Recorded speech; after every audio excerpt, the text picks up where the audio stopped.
Sudah. Oke, mantap.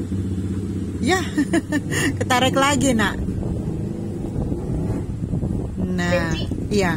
Sudah siap merdeka literasinya, Glory? Oke, mantap. Baik, materi tentang bahasa proposal penelitian dan bahasa proposal kegiatan. Oh ya, sorry. Ini materi tentang bahasa laporan ya. Bahasa laporan hasil penelitian dan hasil kegiatan akan dipresentasikan langsung oleh teman kita, Glory. Good, Glory, disilakan, Nak. Baik, terima kasih Inci atas kesempatannya. Salam Merdeka Literasi. Perkenalkan, nama saya Glory Jesafmira Etiopa dari Fakultas Hukum. Di sini saya ingin mempresentasikan modul 6, yaitu mengenai bahasa laporan hasil penelitian dan hasil kegiatan. Pertama, A. Laporan hasil penelitian. Laporan penelitian adalah laporan pertanggungjawaban kegiatan penelitian yang sudah dijalani. Unsur-unsur dari teks laporan hasil penelitian adalah yang pertama, abstrak, berisi ringkasan seluruh penelitian yang dilaporkan. Pada konteks ini, abstrak juga disebut ringkasan atau intisari. Abstrak berfungsi secara sosial untuk menjelaskan keseluruhan isi penelitian yang meliputi masalah penelitian, masalah yang diteliti, dan atau tujuan penelitian, metodologi penelitian, temuan yang dihasilkan dan pembahasan, serta simpulan, implikasi, dan atau saran. Abstrak dapat menjadi bagian dari artikel ilmiah.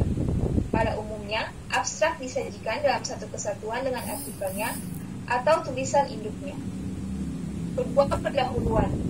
Pendahuluan merupakan tahapan yang berfungsi untuk menyatakan latar belakang penelitian yang telah dilaksanakan, permasalahan yang diteliti, tujuan penelitian, manfaat penelitian, pentingnya masalah itu diteliti, dan pendekatan atau metode atau teknik yang digunakan untuk mencapai tujuan tersebut.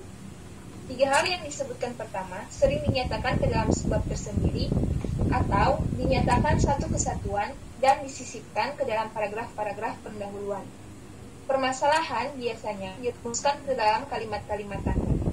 Tujuan penelitian adalah arah yang dituju oleh penelitian dan manfaat penelitian adalah kegunaan yang diperoleh baik secara teoritis maupun praktis.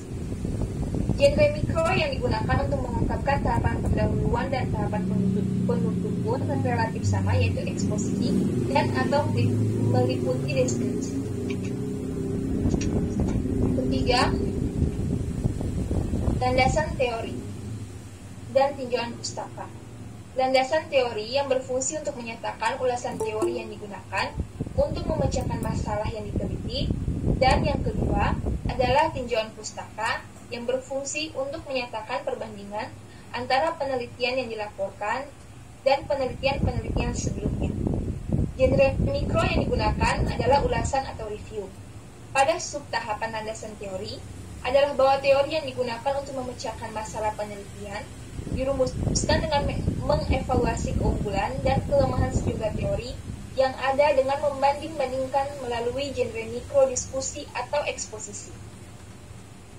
Pihak lain dengan genre mikro yang sama pada subtahapan tinjauan pustaka, sejumlah penelitian terdahulu yang terkait diulas dan dibandingkan dengan penelitian yang dilaporkan ini. Tahapan landasan teori dan tinjauan pustaka dalam laporan penelitian dan dalam proposal penelitian itu sama, terutama untuk subtahapan tinjauan pustaka. Hal yang membuat berbeda adalah bahwa teori yang telah dirancang pada proposal sering perlu ditata ulang pada laporan penelitian untuk disesuaikan dengan temuan-temuan penelitian sebagaimana terdapat pada laporan.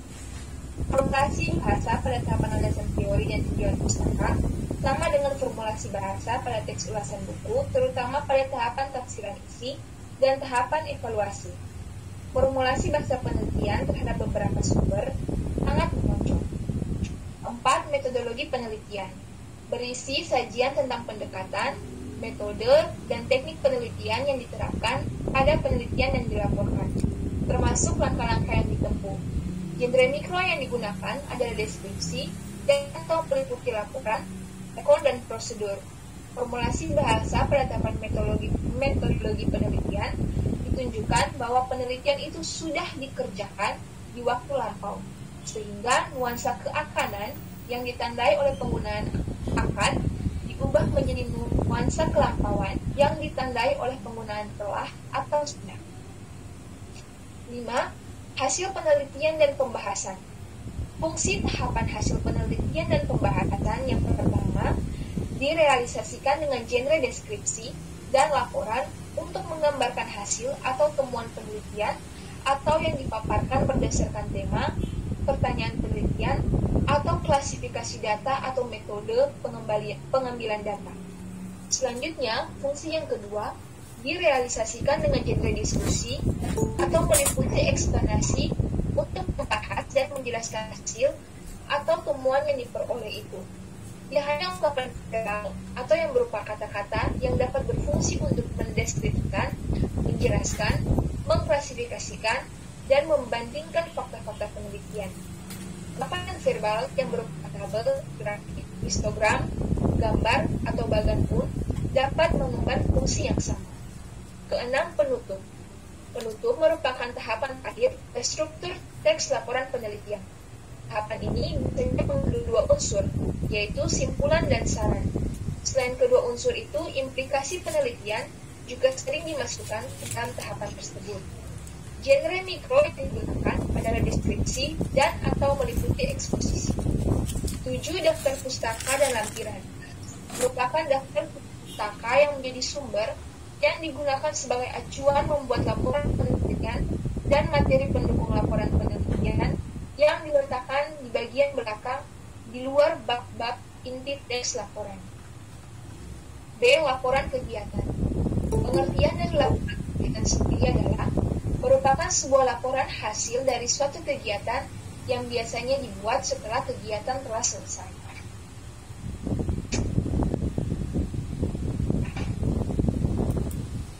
Unsur-unsur dari teks laporan hasil kegiatan.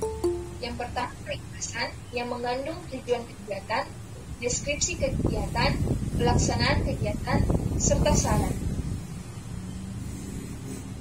Pada ringkasan laporan kegiatan, terdapat analisis. Analisis yang dimaksud bukan analisis menurut prinsip-prinsip penelitian, melainkan hanya semacam strategi yang digunakan untuk melaksanakan kegiatan dan untuk mengatasi kendala-kendala yang timbul dalam pelaksanaan kegiatan tersebut.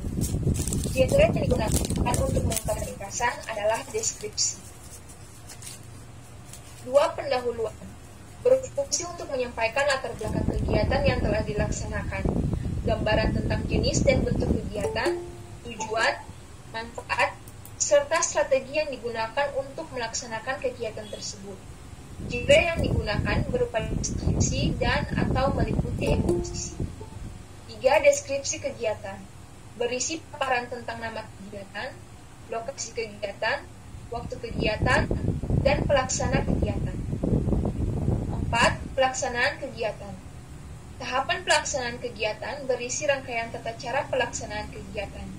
Tahapan ini berfungsi untuk menguraikan kegiatan yang dilakukan, strategi yang digunakan dalam pelaksanaan kegiatan, kendala yang dihadapi, dan langkah-langkah yang ditempuh dalam mengatasi kendala tersebut. Genre mikro yang digunakan adalah deskripsi dan atau meliputi rekor dan prosedur. 5. Penutup berisi pernyataan simpulan bahwa kegiatan yang dimaksud telah dilaksanakan dengan baik dan bermanfaat. Di sisi lain, tahapan tersebut berisi saran-saran untuk perbaikan kegiatan yang akan datang.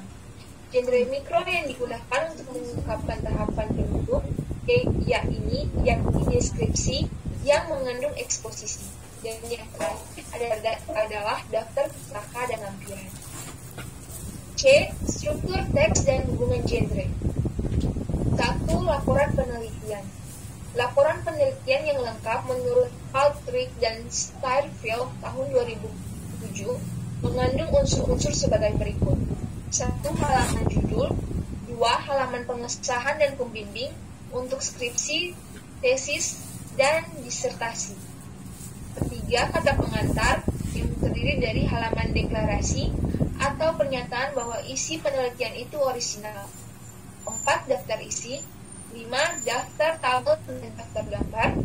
6. Abstrak.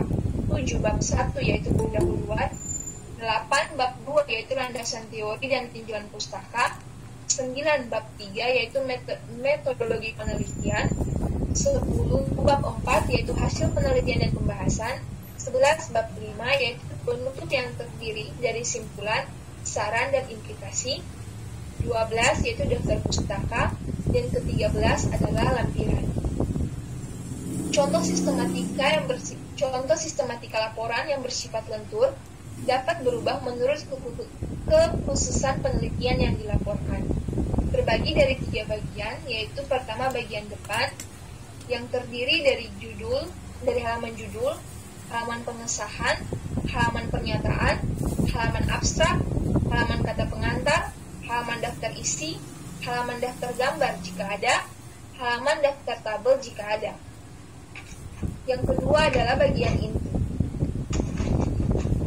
Bagian inti terdiri dari pendahuluan, latar belakang, permasalahan, tujuan penelitian, manfaat penelitian. Landasan teori dan tinjauan pustaka yang terdiri dari landasan teori dan tinjauan pustaka. Metodologi penelitian yang terdiri dari jenis penelitian, data dan sumber data, teknik pengumpulan data, teknik analisis data, dan tahapan penelitian. Hasil penelitian dan pembahasan yang terdiri dari hasil penelitian dan pembahasan. Penutup yang terdiri dari simpulan, saran, dan implikasi. Dan bagian akhir yaitu terdiri dari daftar pustaka dan lampiran. Secara khusus, unsur-unsur pada bagian inti dapat dirangkum ke dalam struktur teks laporan penelitian dengan urutan abstrak, pendahuluan, landasan teori dan tinjauan pustaka, metodologi penelitian, hasil penelitian dan pembahasan, dan penutup. Struktur teks yang terdiri atas tahapan-tahapan tertentu itu direalisasikan oleh genre mikro sesuai dengan isi dan fungsi retoris masing-masing. Ini adalah tabel dari struktur teks beserta genre mikro dan fungsi retoris.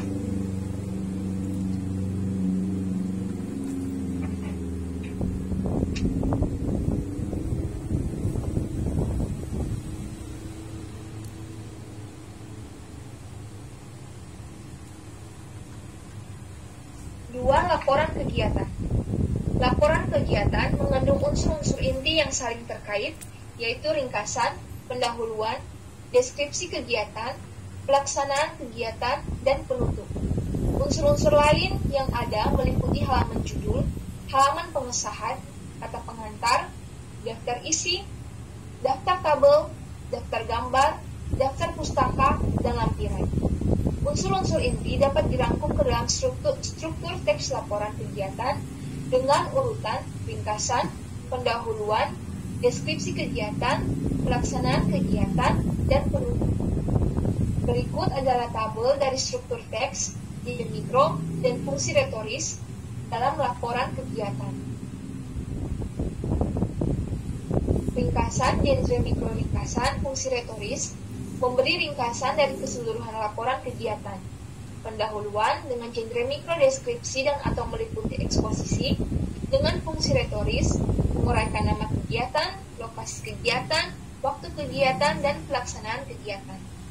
Pelaksanaan kegiatan dengan genre mikro deskripsi dan atau meliputi rekon, prosedur, menguraikan kegiatan yang dilakukan, strategi yang digunakan dalam melaksanakan kegiatan, termasuk langkah-langkah yang ditempuh, mengidentifikasi kendala yang dihadapi dengan cara mengatasi kendala tersebut. Penutup dengan genre mikrodeskripsi dan atau meliputi eksposisi dengan fungsi retoris, menyatakan kegiatan yang telah dilaksanakan dapat berjalan dengan baik serta mengajukan saran-saran untuk kegiatan yang akan datang. Contoh sistematika laporan kegiatan yang terdiri dari 3 bagian. Yang pertama bagian depan yang terdiri dari halaman judul, halaman pengesahan, halaman pernyataan kalau ada, halaman ringkasan, halaman kata pengantar, halaman daftar isi, halaman daftar gambar, dan halaman daftar tabel jika ada. Kedua bagian inti yang terdiri dari latar belakang kegiatan, objek kegiatan dan strategi pelaksanaannya, dan tujuan kegiatan. Deskripsi kegiatan yang terdiri dari nama kegiatan, lokasi kegiatan, waktu kegiatan, pelaksanaan kegiatan, pelaksanaan kegiatan yang terdiri dari kegiatan yang dikerjakan, strategi pelaksanaan kegiatan, kendala yang dihadapi dan cara mengatasinya, dan penutup yang terdiri dari simpulan dan saran. Dengan bagian ketiga yaitu bagian akhir yang terdiri dari daftar pustaka dan lampiran. Demikian presentasi saya. Sekian dan terima kasih. Baik, terima kasih Gloria. Glory, terima kasih ya.